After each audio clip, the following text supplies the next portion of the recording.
చూడండి, చాలా మంది నూతనంగా ఉండాలనుకుంటున్నారు. చాలా మంది నూతనంగా కొత్తగా ఉండాలనుకుంటున్నారు. అంటే పాపం చేయకుండా ఉండాలనుకుంటున్నారు. కానీ వారి వలన అది అవటలేదు. ఎందుకయ్యా అంటే వారు ప్రయత్నం చేశారు కాబట్టి. హల్లెలూయా.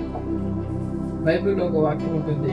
కొరింథీయులకు 5వ అధ్యాయం 17వ వచనంలో, ఎవడైనా క్రీస్తు నందు ఉన్న విడల వాడు నూతన సృష్టి, పాతవి గతించిన, ఇదిగో క్రొత్తదాగును.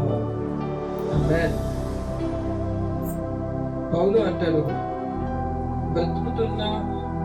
బ్రతుకుతున్నది ఇప్పుడు నేను కాదు, నా యందు క్రీస్తు బ్రతుకుతున్నాడు అని అంటాడు. ఈరోజు మన జీవితంలో మనం ఎప్పుడైనా బ్రతుకుతున్నది నేను కాదు, మన యందు క్రీస్తు బ్రతుకుతున్నాడని ఎప్పుడైనా ఎవరైనా అంటున్నారా? ప్రార్థన చేస్తే సరిపోదు, వాక్యం వింటే సరిపోదు, ఆరాధన చేస్తే సరిపోదు. నీవు అనగలగాలి ఏంటంటే, నా యందు నేను బ్రతకటలేదు, నా యందు క్రీస్తు బ్రతుకుతున్నాడని నువ్వు అనగలగాలి. అప్పుడు అనగలిగితే అప్పుడు నువ్వు నూతన సృష్టిలో పరిగణింపబడతావు.